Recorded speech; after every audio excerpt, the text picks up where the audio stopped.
uitgewreven kan worden.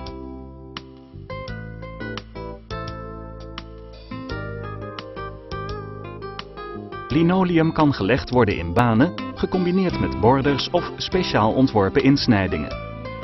Het werken met de standaardreeks insnijdingen en borders is eenvoudig wanneer rekening wordt gehouden met een aantal fundamentele zaken.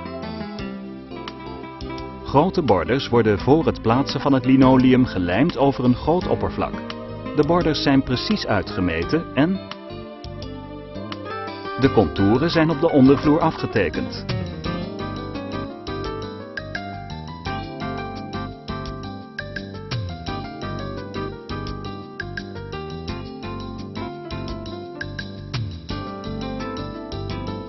De lijm moet tot aan de afgetekende randen aangebracht worden.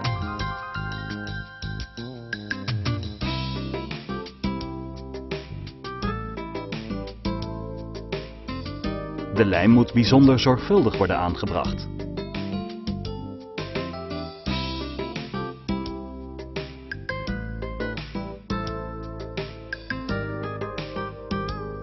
Indien mogelijk moeten de randen aangedrukt blijven tijdens de droogtijd van de lijm.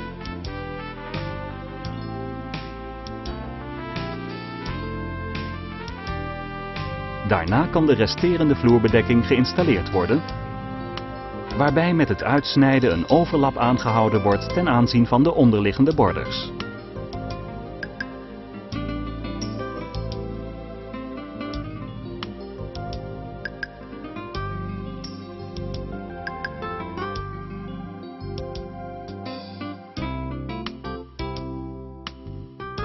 Daarna wordt de vloerbedekking gelijmd.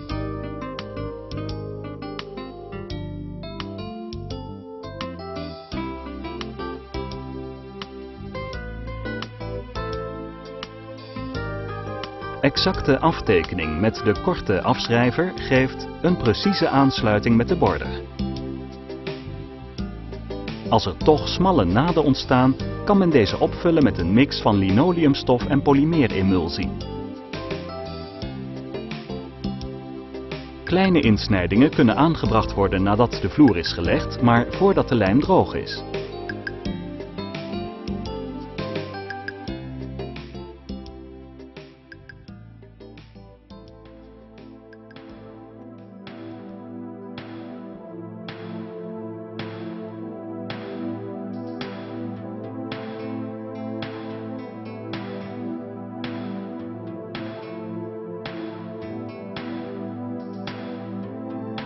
Borders zijn een aantrekkelijk element in de vloer.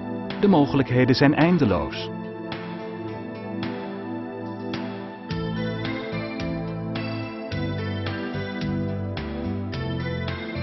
Wanneer de vloer vaak met water gereinigd wordt en de ondervloer gevoelig is voor vocht, is het raadzaam om de naden te lassen. Doe dit pas wanneer de lijm uitgehard is.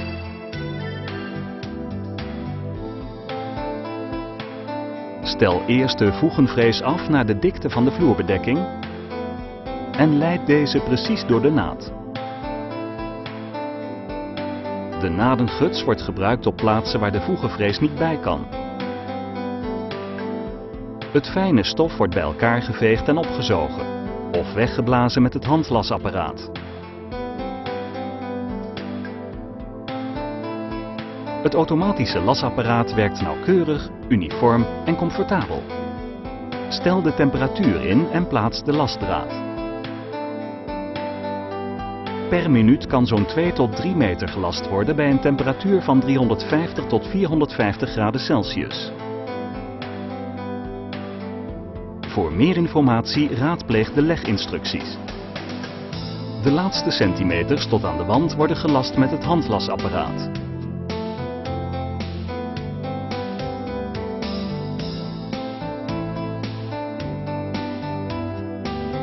Het overtollige lasdraad wordt in 2 stappen verwijderd.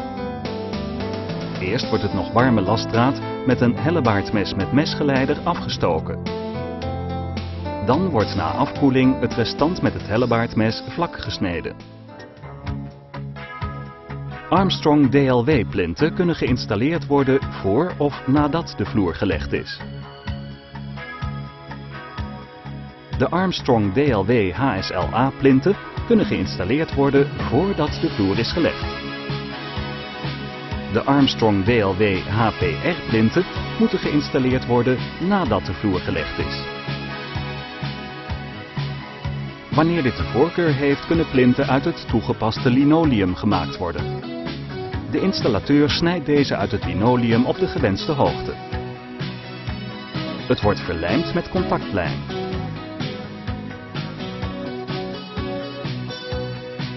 De linoleumplinten worden bij de inwendige hoeken tegen elkaar geplaatst.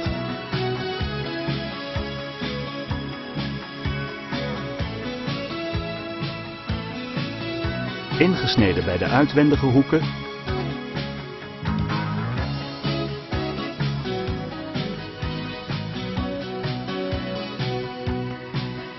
en omgevouwen. De naad tussen de plinten en het linoleum wordt rondom gekit met een geschikte en kleurende siliconenkit.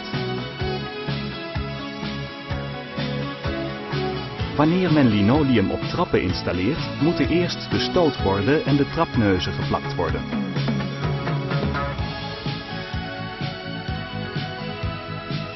De traptreden kunnen eenvoudig uit de rol gesneden worden met behulp van een papieren mal.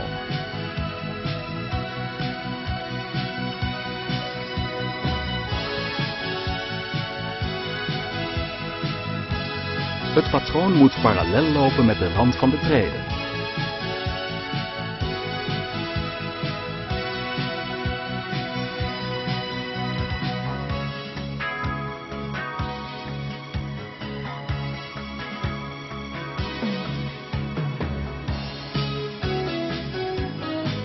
Armstrong DLW kurkment kan geïnstalleerd worden op alle vloeren die op een juiste manier zijn voorbereid. Alleen wanneer de lijm volledig gedroogd is, kan men beginnen met het installeren van de bedekking. Stroomgeleidende installatie van linoleum kan worden gerealiseerd door gebruik van koperdraad.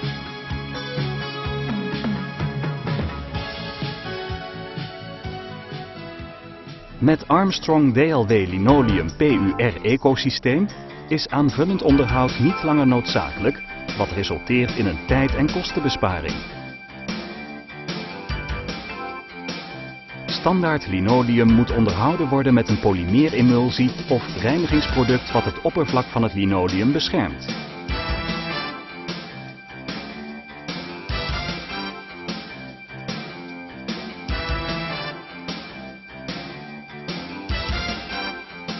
Linoleum. Perfect geïnstalleerd, desgewenst gelast en beschermd. Attractief en eenvoudig te onderhouden. Van Armstrong natuurlijk.